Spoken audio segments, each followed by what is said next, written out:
தமிழ் செய்திகள் உங்களுக்காக உங்களுடன். வணக்கம், நான் கோகிலவாணி கிருஷ்ணன். இன்றைய தலைப்புச் செய்திகள்.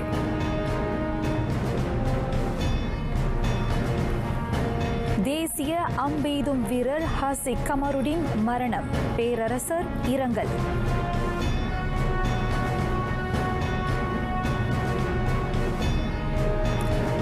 ஸ்லாங்கூரில் தடுப்பூசி திட்டம் துரிதப்படுத்தப்படும்.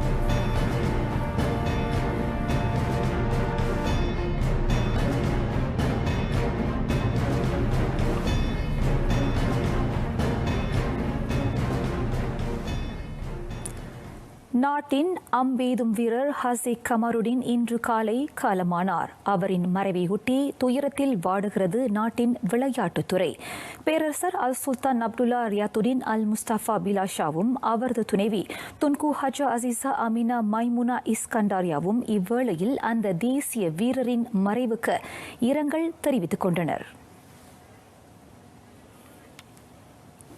லண்டன் 2012 ஒலிம்பிக் போட்டியில் நாட்டை பிரதிநிதித்து பங்கேற்றவருமான ஹசிக் கமருடின் ஸ்லாங்கூர் காஜாங் மருத்துவமனையில் மரணமுற்றதாக அவரின் குடும்பத்தினர் தெரிவித்தனர். காலை தொழுகைக்கு பின்னர் அவர் மயங்கி விழுந்ததாக குடும்ப உறுப்பினர்களில் ஒருவர் குறிப்பிட்டார்.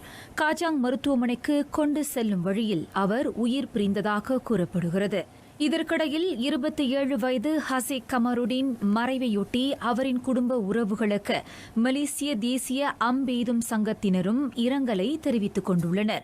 2005ஆம் ஆண்டு அம்பெய்தும் விளையாட்டில் ஈடுபட தொடங்கிய அவர் 2011ஆம் ஆண்டு அனைத்துலக நிலையில் தமது ஆளுமையை வெளிப்படுத்த தொடங்கினார். இம்மாதம் 12ஆம் தேதி ஹசிக் கமருடின் சக அம்பெய்தும் வீரர்களுடன் இறுதியாக பயிற்சியில் ஈடுபட்டிருந்தார். பின்னர் 2 நாட்கள் விடுப்பை எடுத்துக்கொண்ட அவர் காஜாங்கில் உள்ள தமது குடும்பத்தாருடன் நோன்பு பெருநாளை கொண்டாடினார். இன்று மாலையில் ஹசிக் கமருடின் பயிற்சிக்கு திரும்பி இருக்க வேண்டும். ஆனால் அவர் காலமான செய்தி சக வீரர்களை மீளா துயரத்தில் ஆழ்த்தியுள்ளது. ரியோ 2016 மற்றும் லண்டன் 2012 ஒலிம்பிக்கிற்கு பின்னர் இவ்வாண்டு திட்டமிடப்பட்டிருக்கும் டோக்கியோ ஒலிம்பிக்கிற்கு தகுதி பெற ஹசிக் கமருடின் இலக்கு கொண்டிருந்தார். ஈரான் தெஹ்ரானில் 2011ஆம் ஆண்டு நடைபெற்ற ஆசிய அம்பெய்தும் போட்டியில் தங்கம் வென்ற நாட்டிற்கு பெருமை சேர்த்தார் அவர். மேலும் அதே ஆண்டில் அவர் ஜோஹோர் மாநில விளையாட்டு வீரராகவும் மகுடம் சூடப்பட்டார். அவரின் மறைவு விளையாட்டுத்துறைக்கு மாபெரும் இழப்பாகும். இதற்கிடையில் பேரரசர் தம்பதியினர் மெலி மேலின் காலஞ்சென்ற தலைமை ஆசிரியர் டத்தோ வோங் சாய் வானின் குடும்ப உறவுகளுக்கு ஆழ்ந்த இரங்கலை தெரிவித்துக் கொண்டனர். பேரரசர் தம்பதியினர் அன்னாரின் மறைவை எண்ணி வருத்தம் தெரிவித்தனர். அவரது குடும்பத்தினருக்கு ஆழ்ந்த அனுதாபத்தினை தெரிவித்துக் கொள்வதாக இஸ்தானா நகாரா அதிகாரப்பூர்வ முகநூலில் வெளியிடப்பட்டிருந்த ஓர் அறிக்கையில் பேரரசர் தம்பதியினர் குறிப்பிட்டிருந்தனர். 59 வயது டத்தோ வோங் செய்தித்துறைக்கு ஆற்றிய சேவை போற்றுதலுக்குரியது என்றும் அவரது மறைவு ஊடகத்துறைக்கே பேரிழப்பு எனவும் அவர்கள் தெரிவித்திருந்தனர். நகரி சம்பிலானை சேர்ந்த டத்தோ வோங் சாய் வான் இன்று காலை 6 மணியளவில் ஸ்லாங்கூர் சுபாங் ஜயா மருத்துவ மையத்தில் காலமானார். அவர் 80களில் தி ஸ்டார் ஆங்கில நாளேட்டில் செய்தியாளராக தமது பணியை தொடங்கினார். மெலே மேலில் இணைவதற்கு முன்னர் அவர் ஹாங்காங்கில் செய்தியாளராக பணியாற்றினார் என்பது குறிப்பிடத்தக்கது. நாட்டில் கோவிட்-19 வைரஸ் தொற்றால் பாதிக்கப்படுவோரின் எண்ணிக்கை சற்று குறைந்துள்ளது. இன்று புதிதாக 4113 பேர் அத்தொற்றுக்கு இலக்காகியுள்ளனர். நேற்று அவ்வெண்ணிக்கை 4855 பேராக இருந்தது. இவ்வேளையில் இன்று அந்த கொள்ளை நோய்க்கு 34 பேர் பலியானார்கள். 1269 புதிய தொற்றுகளுடன் ஸ்லாங்கூர் தொடர்ந்து முன்னணியில் உள்ளது. அதற்கு அடுத்த நிலையில் சரவாக்கில் 533 பேரும், ஜோஹோரில் 335 பேரும், கோலாலம்பூரில் 306 பேரும் பாதிக்கப்பட்டுள்ளனர். 482 பேர் தீவிர கண்காணிப்பு பிரிவில் சிகிச்சை பெற்று வருகின்றனர். 250 பேருக்கு மூச்சு கருவி பொருத்தப்பட்டுள்ளது. இன்று 4190 பேர் தொற்றிலிருந்து மீண்டனர். அடுத்த மாதம் ஒவ்வொரு நாளும் நாட்டின் தினசரி COVID-19 தொற்று சம்பவங்கள் 8,000க்கும் கூடுதலாக பதிவாகக்கூடும் என ஆருடம் கூறப்பட்டுள்ளது. சுகாதார அமைச்சு பகிர்ந்துள்ள நுண்படம் வாயிலாக இம்மாதம் 13ஆம் தேதி முதல் ஜூன் 6ஆம் தேதி வரை புதிய தொற்று எண்ணிக்கைகள் அதிகரிக்கக்கூடும் என காட்டுகிறது. நாள்தோறும் பதிவாகும் COVID-19 சம்பவங்களை அடிப்படையாக கொண்டு பார்க்கையில் தொற்று பரவல் விகிதம் RT 1.14 விழுக்காடு அதிகமாக பதிவாகியுள்ளது. பேராக்கில் அவ்விகிதம் மிக அதிகமாக 1.32 விழுக்காடாக பதிவாகியுள்ளது. இதனிடையே நாட்டில் COVID-19 தொற்றினால் பாதிக்கப்பட்டோரின் மொத்த எண்ணிக்கை 4,50,000க்கும் அதிகமாக பதிவாகியுள்ளது. உலகளவில் இத்தொற்று பிடித்துள்ளோரின் எண்ணிக்கை 16,10,00,000 இருக்கும் நிலையில் மரணமுற்றோரின் எண்ணிக்கை 33 லட்சமாக பதிவு செய்யப்பட்டுள்ளது. நாடு தற்பொழுது அதிகமாக பதிவாகும் தினசரி தொற்று எண்ணிக்கையுடன் மட்டும் போராடவில்லை. மாறாக மரபணு மாற்றம் கண்ட அதிக வீரியத்தை கொண்ட புதிய வகை தொற்று பரவலை சமாளிக்கும் போராட்டத்திலும் ஈடுபட்டுள்ளது. இன்னும் சில வாரங்களில் தொற்றினால் பாதிக்கப்படுவோரின் மொத்த எண்ணிக்கை 5 இலக்கத்தில் பதிவாகும் என்ற அச்சமும் மேலோங்கியுள்ளது. பிரிட்டன், தென் ஆப்பிரிக்கா, பிரேசில், இந்தியா ஆகிய நாடுகளில் பரவியுள்ள மரபணு மாற்றம் கண்ட புதிய வகை வைரஸ் உள்நாட்டில் பரவுவதை கட்டுப்பாட்டுக்குள் கொண்டுவர சுகாதார அமைச்சு தொடர்ந்து கடுமையாக போராடுகிறது என சுகாதார தலைமை இயக்குநர் Tan Sri doctor Noor Hisham Abdullah தெரிவித்தார். அனைத்துலக அளவில் இந்த 4 தொற்று பரவல்களும் VOC எனும் ஆபத்தான வைரசுகள் என உலக சுகாதார அமைப்பு அறிவித்துள்ளது. தென் ஆப்பிரிக்காவில் பரவி வரும் B1351 வைரஸ் மலேசியாவில் அதிகமாக பரவியுள்ளது. ஸ்லாங்கூர், கிளாந்தான், நெகிரி சம்பிலான், பேரா ஆகிய மாநிலங்களில் அதிகமானோருக்கு இந்த வைரஸ் பீடித்துள்ளது. இதுவரை உள்நாட்டில் 62 பேருக்கு அத்தொற்று கண்டுள்ள நிலையில் இந்தியாவில் பரவி வரும் B1617 வைரஸ் 2 பிடித்துள்ளது. அதில் ஒருவர் உயிர் இழந்துள்ளார். பிரேசிலை ஆட்டி படைக்கும் புதிய வகை வைரஸ் நாட்டில் இன்னும் அடையாளம் காணப்படவில்லை என தன்ஸ்ரீ டாக்டர் நூர் இஷாம் விளக்கினார். கடந்த ஜனவரி 11ஆம் தேதி பிரிட்டனில் பரவி வரும் UK B117 தொற்று நாட்டில் அடையாளம் காணப்பட்டது. கடந்த ஆண்டு டிசம்பர் மாதம் தொற்றினால் பாதிக்கப்பட்ட நபர் பிரிட்டனிலிருந்து நாடு திரும்பியவர் ஆவார். அதிக மரண எண்ணிக்கைகளை பதிவு செய்யும் புதிய வகை தொற்று பரவலை கட்டுப்பாட்டுக்குள் கொண்டு வருவதற்காக மே மாதம் 12ஆம் தேதி முதல் ஜூன் மாதம் 7ஆம் தேதி வரை அரசாங்கம் 3வது நடமாட்ட கட்டுப்பாட்டு ஆணையை பிறப்பித்தது. ஸ்லாங்கூரில் அதிகமான தொற்று சம்பவங்கள் பதிவான பகுதிகளில் தடுப்பூசி போடும் திட்டம் துரிதப்படுத்தப்படும் என மாநில சுகாதாரத்துறை தெரிவித்துள்ளது. தொற்றுக்கு எளிதில் இலக்காகும் தரப்பினருக்கு தொடக்கமாக இந்த தடுப்பூசிகள் செலுத்தப்படும் என அத்துறையின் இயக்குநர் டாக்டர் ஷாரிங் அதிமான் குறிப்பிட்டார். இந்த பரிந்துரைக்கு சுகாதார அமைச்சர் ஒப்புதல் அளித்திருப்பதாக அவர் சொன்னார். நோன்பு பெருநாளுக்கு பின்னர் அந்த பரிந்துரையை நிறைவேற்றுவதற்கான சிறந்த அணுகுமுறைகளை தமது அதிகாரிகள் ஆராய்ந்து வருவதாக டாக்டர் ஷாரி நதிமான் குறிப்பிட்டார். மூத்த குடிமக்கள் வசிக்கும் குடியிருப்பு பகுதிகளுக்கு வீடு வீடாக சென்று தடுப்பூசி செலுத்துவது குறித்து கலந்தாலோசிக்கப்பட்டு வருகின்றது. மற்றொரு நிலவரத்தில் ஸ்லாங்கூரில் COVID-19 தடுப்பூசியை செலுத்திக் கொள்வதற்காக இதுவரை 25 லட்சத்துக்கும் அதிகமானோர் பதிந்து கொண்டுள்ளனர். அதில் 1,53,749 பேர் தடுப்பூசியை பெற்றுவிட்டனர். நடமாட்ட கட்டுப்பாட்டு ஆணையின் SOP விதிகளை மீறியதற்காக நேற்று 292 பேர் கைது செய்யப்பட்டனர். அவர்களுள் 278 பேருக்கு தண்டம் விதிக்கப்பட்ட வேளை எஞ்சிய 14 பேர் தடுத்து வைக்கப்பட்டனர். இதனிடையே மலாக்கா, அலுர்காஜா, லுபு ரெடான் கிராமத்திலும் சபா, தவா, கொங்சி லாப்பான் கிராமத்திலும் இம்மாதம் 16ஆம் தேதி முதல் 29ஆம் தேதி வரை கடுமையாக்கப்பட்ட நடமாட்ட கட்டுப்பாட்டு ஆணை விதிக்கப்படுகிறது. அத்துடன் சபா குனாக்கில் உள்ள மாடா இடைநிலைப் பள்ளியில் விதிக்கப்பட்ட கடுமையாக்கப்பட்ட நடமாட்ட கட்டுப்பாட்டு ஆணை மே 28ஆம் தேதி வரை நீட்டிக்கப்படுவதாக தற்காப்பு மூத்த அமைச்சர் டாக்டர் ஸ்ரீ இஸ்மாயில் சப்ரி யாக்கூப் விவரித்தார். சபா, தவா, புர்கோசோங் கிராமத்தில் அமலில் இருக்கும் கடுமையாக்கப்பட்ட நடமாட்ட கட்டுப்பாட்டு ஆணை நாளையுடன் முடிவுக்கு வருகிறது.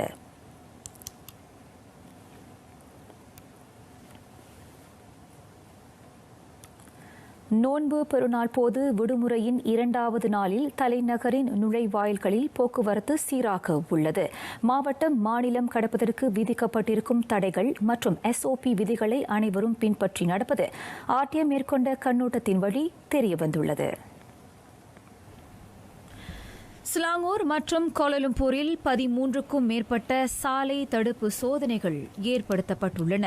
சுங்கைபசி சாலை கட்டண சாவடி பகுதியிலும் பிளாஸ் நெடுஞ்சாலையிலும் போக்குவரத்து சீராக உள்ளது. அங்கு முறையான வேலை அனுமதி கடிதத்தை கொண்டிருப்பவர்கள் மட்டுமே எல்லையை கடக்கிறார்கள்.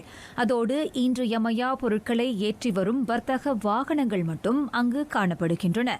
ஆனால் ஸ்லாங்கூர் கோலாலம்பூர் எல்லையை ஒட்டியுள்ள கூட்டரசு நெடுஞ்சாலையில் இருவழி பாதையிலும் சுமார் 1 கிலோமீட்டர் வரை போக்குவரத்து நெரிசல் ஏற்பட்டுள்ளது. ஸ்லாங்கூரில் வசிக்கும் பலர் கோலாலம்பூரில் வேலை செய்வதால் அங்கு போக்குவரத்து நெரிசல் ஏற்படுகிறது. கண்ணாடி பிம்ப எழுத்துமுறை மலேசியாவில் பலரும் அறிந்திராத ஒன்று. மேற்கத்திய நாடுகளில் மிரர் ரைட்டிங் என அறியப்படும் இந்த எழுத்துமுறைக்கு உயிரூட்டியிருக்கிறார் நரேஷ்குமார் சுகுமாரன். நாட்டில் முதன்முறையாக கண்ணாடி பிம்ப எழுத்திலான நூலை இயற்றி மலேசிய சாதனை புத்தகத்தில் இடம் பிடித்துள்ளார் அவர். வழக்கமான எழுத்துக்களை கண்ணாடி பிம்பத்தில் எழுதுவதே மிரர் ரைட்டிங் எனப்படுகிறது. இந்த மாறுபட்ட எழுத்தை சிறார் உட்பட அல்சைமர், டிஸ்லெக்சியா போன்ற நோய்களால் பாதிக்கப்பட்டோர் எளிதில் படிக்கும் திறனை பெற்றிருக்கின்றனர். அத்தகையோருக்கு உதவும் வகையில் அமைந்திருக்கிறது நரேஷ்குமாரின் த பேசிக்ஸ் எனும் இந்த புத்தகம். மிரர் ரைட்டிங் அந்த காலத்தில் பார்த்தோன்னா லியோனார்டோ டா வின்சி சொல்லிட்டு ஒருத்தர் இருந்தார். அவரோட பர்சனல் டைரியில் இந்த மிரர் ரைட்டிங் எழுதி வச்சார். ஏன் அப்படின்னு பார்க்க போனோன்னா, அவர் ரகசியத்தை, அவரோட வேலையை ரகசியமாக எழுதி வச்சுருப்பேன் டைரியில், யாரும் படிக்கக்கூடாதுங்கிறக்காக. ஸோ அப்பேந்தான் வந்தது மிரர் ரைட்டிங். நார்மலாக தான் எழுதுவோம். எழுதிட்டு அதை மிரர் ரைட்டிங்காக மாற்றும் போது எப்படி செய்யணும், அது எப்படி உண்மையிலே வேலை செய்யும், எப்படி அந்த டிசீஸ் ஸ்பெஷல்லாம் படிக்க முடியும் அப்படி கடந்த ஒரு 2 வருஷமாக அதை பற்றி ஆரம்பிச்சேன். 2-3 வருஷமாக அதை பற்றி நார்மலாக ஆளும் படிக்கலாம். எப்படின்னா, இது கண்ணாடி மண்ணுக்கு வச்சு நீங்கள் பார்த்து படிக்கும்போது உங்களுக்கு அறிவுரை சொல்கிற மாதிரியே இருக்கும். உங்களுக்கு ஒரு உற்சாகம் கொடுக்குற மாதிரி இருக்கும் அந்த வேர்ட்ஸ். ஏன்னா ரொம்ப சிம்பிளாக, ரொம்ப ஷார்ட்டாக புரிகிற மாதிரி ஒரு எக்ஸாம்பிள் இல்லாமல் போட்டிருக்கேன். இது முழுக்க ஒரு கான்ஃபிடென்ஸ், ஒரு மோட்டிவேஷன் எப்படி அடிப்படையிலேருந்து கொண்டு வருவது ஒரு எக்ஸாம்பிள். கண்ணாடி பிம்ப நூல் தயாரிப்பில் பல்வேறு சிக்கல் காணப்படுகிறது. பல்வேறு வேலைப்பாடுகளை கடந்த பின்னரே தனது நூல் முழுமை பெற்றதாக கூறுகிறார் நரேஷ்குமார். மிரர் ரைட்டிங் கண்ணாடி மூலிமா தான் அதில் ஒரிஜினல் வார்த்தைகள் தெரியும். ஏன்னா நானே எழுத பழகினேன். கொண்டு அதை எழுத பழகி போக போக அது எனக்கு பழகிட்டோன்னே அதை பிரிண்ட் பண்ணால் எப்படி வரும், புக்கில் எப்படி வரும், அப்படி ரொம்ப யோசித்து செஞ்ச ஒரு 6 வருஷம் ப்ராசஸ். அது இப்படி அந்த மிரர் ரைட்டிங்கை மாற்றலாம் தான் ஒரு சேலஞ்சிங்கான ஒரு விஷயமே. சில ஃபாண்ட்ஸ்லாம் பார்க்க முடியாது, நார்மல் வேர்ட்ஸ் அப்ளிகேஷன்ஸ்லாம் பார்க்க முடியாது. இது முழுக்க அதுக்குன்னு ஸ்பெசிஃபை பண்ணி ஒரு டிஃப்ரெண்ட் மெத்தட் இருக்குது ஆக்சுவலி. மலேசிய சாதனை புத்தகத்தில் பெயர் பதித்திருக்கும் நரேஷ்குமார் அனைத்துலக புத்தக விருதையும் TCK புத்தக விருதையும் தட்டிச் செல்ல இலக்கு கொண்டுள்ளார்.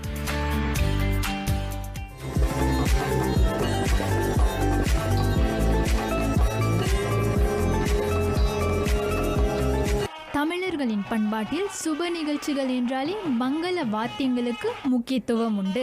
தவில், நாதஸ்வரம் இசைப்பது மங்களக்கூறாக கருதப்படுகிறது. காலங்கள் மாறினாலும் மேல நாதஸ்வர இசை கருவிகளின் தேவை தொடர்கிறது. 14 வயசுலேருந்து நான் இந்த நாதஸ்வரம் கற்றுக்க ஆரம்பிச்சிட்டேன். அதுலேருந்து தான் நம்மளோட கலை பயணம். இன்றைக்கி சுமார் ஒரு 30 ஆண்டுக்கு மேலே அந்த நாதஸ்வரத்தை வாசிக்கிட்டு இருக்கிறேன். மலேசியாவில் கச்சேரிகள், திருவிழா கச்சேரிகள், அதே நேரத்தில் கல்யாணங்கள் நிறையா வாசிச்சிருக்கோம். அதே நேரத்தில் எனக்கு வெளியூருக்கு போன அனுபவமும் நிறையா இருக்குது. நம்ம ஜெர்மனியில் போயிருக்கேன் வாசிக்கிறதுக்கு, சுவிட்சர்லாந்து, அப்புறம் லண்டன், சரிங்களா, நார்வே, அப்புறம் நிறைய இடங்கள். குறிப்பாக அந்த யூரோப் கண்ட்ரியில் முக்கால்வாசி ஊரெல்லாம் சுற்றி வாசிச்சிருக்கிறோம். நாதஸ்வர இசைக்கருவியை கற்றுக்கொள்ள இன்றும் பலர் முன் வருகின்றனர். இப்போ ஒவ்வொரு தாய் தகப்பனாரும் நீங்கள் பார்த்தீங்கன்னா அவங்க பிள்ளைங்க வந்து ஏதாச்சும் ஒரு இசைத்துறையில் வரணும்னு சொல்லிட்டு இப்போ அந்த விரும்ப ஆரம்பிச்சிட்டாங்க. ஒரு அளவு 3 வருஷத்துலேருந்து 5 வருஷத்துக்குள்ளே ஒரு அளவு வாசிக்கிற மாதிரி நம்ம வந்து அவங்கள உருவாக்க முடியும். ஆனால் இதில் நான் என்ன வேண்டிக்கிறேன்னா, பேரண்ட்ஸ் வந்து ரொம்ப பொறுமை சாதிக்கணும். கரெக்டாக வந்து அவங்கள வந்து நம்மக்கிட்ட விடணும். சிலவங்க என்னென்னா ஒரு வாரம் வந்து விடுவாங்க, என்ன சரளி வரிசையே சொல்லி கொடுத்துருக்காங்கன்னு அவங்க நினைப்பாங்க பாருங்கள். ஆனால் சரளி வரிசை தான் அதோட பேசிக் ஃபவுண்டேஷன். அப்போ அது வந்து சரியாக இருந்தால் தான் அவங்க வந்து கரெக்டாக வந்து இந்த வாசிக்க முடியும். தற்பொழுது நம் நாட்டில் பெண்களும் இந்த நாதஸ்வர இசை கருவியை வாசிப்பது பிரமிக்க வைக்கிறது. இந்த கலை தொடர்ந்து வளரும் என்ற நம்பிக்கையை அது தருகிறது. சென்னை தமிழ் இசை சங்கம் அவங்களோட நம்ம வந்து அஃபிலியேட் பண்ணி இன்றைக்கி வந்து ஒரு அகாடமி நம்ம வந்து இன்றைக்கி ஆரம்பிச்சிட்டோம். இன்றைக்கி வந்து ஒரு கிராஜுவேட்டோட சம்பளம் வந்து குறைஞ்சது 2500லேருந்து 3000 இருக்குது. கண்டிப்பாக நம்மளோட நாதஸ்வர தவிலிசை கலைஞர்கள் அதை சம்பாதிக்க முடியும். மலேசியன் யூனிவர்சிட்டி கூட நம்ம வந்து அஃபிலியேட் பண்ணிக்கிட்டு இருக்கோம். யூனிவர்சிட்டியில் வந்து இது வந்து ஒரு கோ கரிக்குலம் மாதிரி, அதே வேளையில் கிரெடிட் ஹவர்ஸ் அதுலேயும் வந்து இதை சொல்லிக் கொடுக்கறதுக்கு. தமிழர்களுடைய இந்த பாரம்பரிய வாத்தியங்கள் அடுத்த தலைமுறையினருக்கும் கொண்டு சேர்க்கப்பட வேண்டும்.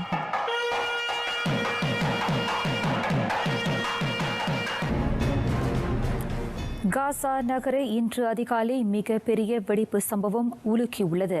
எல்லையில் நிறுத்தி வைக்கப்பட்டிருக்கும் ராணுவ துருப்புகள் மற்றும் பீரங்கி வாகனங்களை கொண்டு இஸ்ரேல் காசா முனையை தொடர்ந்து தாக்கி வருகிறது. ராக்கெட்டுகளில் இருந்து வெளியான குண்டு வெடிப்புகளின் சத்தம் காசா நகர் முழுவதும் எதிரொலித்தது. வெடிப்பிலிருந்து வெளியான ஜுவாலை வானை நோக்கி எழுந்தது. 4 நாட்களாக தொடரும் இந்த எல்லை கடந்த மோதல் தணிவதற்கான அறிகுறிகள் ஏதும் இதுவரை தென்படவில்லை. இந்த மோதல் தீர இன்னும் அதிக காலம் பிடிக்கும் என இஸ்ரேலிய பிரதமர் பெஞ்சமின் நெத்தன்யாஹூ கூறியுள்ளார். இந்த மோதலை நிறுத்துவதற்கு முன்னர் தற்போது காசா முனையை தமது கட்டுப்பாட்டுக்குள் வைத்திருக்கும் ஹமாஸ் போராளிகள் வலுவான ஒப்பந்தம் ஒன்றுக்கு உடன்பட வேண்டும் என இஸ்ரேல் கூறுகிறது. காசாவில் கடந்த 4 நாட்களாக தொடரும் வன் செயலில் 27 சிறுவர்கள் உட்பட குறைந்தது 103 பேர் கொல்லப்பட்டதாக பாலஸ்தீன மருத்துவ அதிகாரிகள் குறிப்பிட்டுள்ளனர். நேற்று மட்டும் எல்லைப் பகுதிகளில் 49 பாலஸ்தீனியர்கள் உயிரிழந்தனர். இதற்கிடையில் பாலஸ்தீனத்திற்கு எதிராக இஸ்ரேல் தொடுக்கும் தாக்குதலினால் அங்கு பதற்ற நிலை உச்சக்கட்டத்தை எட்டியுள்ளது. இந்த பதற்ற நிலைக்கு தீர்வு காண ஐநா பாதுகாப்பு மன்றம் அவசரகால போர் நிறுத்த கூட்டம் ஒன்றை விரைவில் நடத்தவுள்ளதாக ஐநா பொதுச் செயலாளர் அந்தோனியோ குட்டரஸ் தெரிவித்தார்.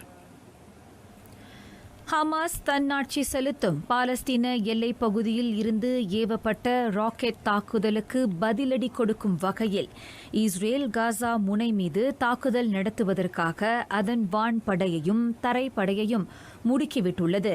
ஒவ்வொரு நாளும் பல உயிர் இழப்புகளை சந்திக்கும் வன்முறை தாக்குதல்களால் அந்த யூத நாடு அதன் படை பலத்தை எல்லை பகுதிகள் வரை விரிவுபடுத்தியுள்ளது.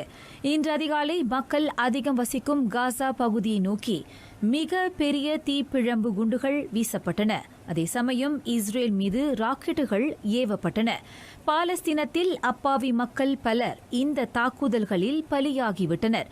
வட்டாரத்தில் பதற்ற நிலை உச்சக்கட்டத்தை எட்டுவதை தவிர்க்க இந்த மோதல் தவிர்க்க வேண்டும் என குட்டரஸ் அச்சம் தெரிவித்துள்ளார். எல் சால்வடோர் தனது அண்டை நாடான ஹொண்டரஸுக்கு 34,000 ஆஸ்ட்ராசெனெகா வகை தடுப்பூசிகளை நன்கொடையாக வழங்க உத்தேசித்துள்ளது. ஹொண்டரஸில் உள்ள மாநகர தலைவர் கேட்டுக் கொண்டதற்கிணங்க அந்த உதவியினை வழங்க முன்வந்துள்ளது எல் சால்வடோர். நன்கொடையாக வழங்கப்படும் அந்த தடுப்பூசிகள் 50 வயதிற்கும் மேற்பட்ட ஹொண்டரஸ் குடிமக்களுக்கு செலுத்தப்படும். ஹொண்டரஸை காட்டிலும் தடுப்பூசிகளை வைப்பதற்கு பாதுகாப்பான பகுதி எல் சால்வடோர் ஆகும். தைவானிய விவகாரத்தில் நீண்ட காலமாக சீனாவுடன் எதிர்மறையான போக்கை ஹொண்டரஸ் கடைபிடித்து வருகிறது. கோவிட்-19 தடுப்பூசிகளை பெற சீனாவில் வர்த்தக அலுவலகத்தை திறக்க ஹொண்டரஸ் உத்தேசித்திருப்பதாக அந்நாட்டு அதிபர் யுவான் ஒர்லாண்டோ ஹெர்னாண்டஸ் தெரிவித்தார். ஹொண்டரஸ் சீனாவுடன் அதிகாரப்பூர்வமாக உறவை கொண்டிருக்கவில்லை. ஆனால் பெய்ஜிங் உரிமை கோரும் தைவானுடன் அந்நாடு வலுவான அரச தந்திர உறவை அனுசரிக்கிறது. பிரேசிலில் இனவாதத்துக்கும் போலீஸ் வன்முறைக்கும் எதிரான ஆர்ப்பாட்டம் தீவிரமடைந்து வருகிறது.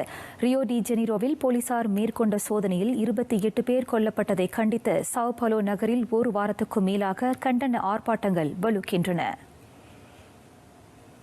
அச்சம்பவம் தொடர்பில் விசாரணை மேற்கொள்ளப்பட வேண்டும் என ஐநாவும் வலியுறுத்தியுள்ளது. அதுபோன்ற படுகொலைகள் உடனடியாக நிறுத்தப்பட வேண்டும் என போலீஸ் தலைமையகத்தின் வெளியிலும் ஆர்ப்பாட்டக்காரர்கள் முழக்கமிட்டு வருகின்றனர். ரியோ போலீஸ் வரலாற்றிலேயே பொதுமக்களுக்கு எதிரான அதிகாரிகள் இழைத்த அநீதி இது என்று அவர்கள் சாடுகின்றனர். போதைப்பொருள் விநியோகிப்பு கும்பலை பிடிக்கவே அச்சோதனை மேற்கொள்ளப்பட்டதாக போலீஸ் தரப்பு வாதிடுகிறது. எனினும் போலீசார் நடத்திய அதிரடியால் அப்பகுதி இரத்த களரியாக மாறியது. குற்றவாளிகளை கைது செய்வதை விடுத்து கொலை செய்தது ஏன் என்றும் போலீசாரை நோக்கி கேள்வி கணைகள் தொடுக்கப்படுகின்றன. இதுவரை கொலை செய்யப்பட்ட அவர்களின் அடையாளம் வெளியிடப்படவில்லை.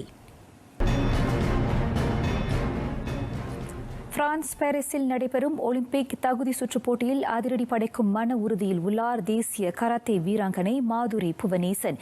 22 வயதான அந்த கடாரத்து மங்கை அப்போட்டியில் 55 கிலோவுக்கு குறைவாக மகளிர் குமுட்டி பிரிவில் பங்கேற்க உள்ளார்.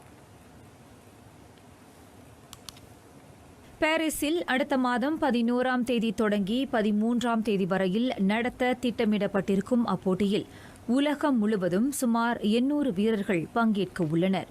கோவிட்-19 பெருந்தொற்று காரணமாக கடந்த ஓராண்டுக்கும் மேலாக எந்தவொரு போட்டியிலும் அவர் கலந்து கொள்ளவில்லை.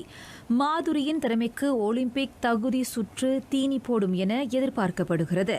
டோக்கியோ 2020 ஒலிம்பிக்கில் முதல் முறையாக அங்கம் வகிக்கும் கராத்தேவில் பங்கேற்க முன்னாள் பரதநாட்டிய கலைஞருமான மாதுரி தீராத ஆவல் கொண்டுள்ளார். ஸோ இந்த கசாக்ஸ்தானில் நாங்கள் ட்ரைனிங் கேம்ப்க்கு போகிறோம். ஸோ இந்த ட்ரைனிங் கேம்ப் நாங்கள் ஒலிம்பிக் குவாலிஃபிகேஷன் ரொம்ப ஹெல்ப் பண்ணுறோன்னு நினைக்கிறோம். ஏன்னா அங்கே நிறைய ட்ரைனிங் பார்ட்னர்ஸ் எங்களுக்காக இருக்காங்க. ஸோ இங்கே எத்தனையோ மாதம் எத்தனையோ 1 year ப்ளஸ் நாங்கள் ட்ரைனிங் எந்த காம்படிஷனோ போகாதனால so it help for us. Olympic தகுதி சுற்றுப் போட்டியில் பங்கேற்பதற்கு முன்னர் மாதுரி ஒரு மாதத்திற்கு கசாக்ஸ்தானில் குரலும் விளக்கமும். குரல் 590. சிறப்பரிய ஒற்றின்கண் செய்யற்க செய்யின் புறப்படுத்தான் ஆகும் வரை.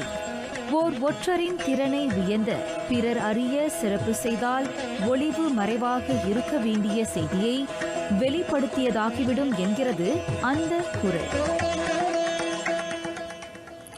கோவிட்-19 பெருந்தொற்றுக்கு பிந்தைய நிலையில் கிரேக்கம் அதன் எல்லைகளை மீண்டும் திறந்திருப்பதால் பலரும் அறியாத கிரீட் எனும் பகுதி சுற்றுலா இலக்காக உருமாறி இருக்கின்றது.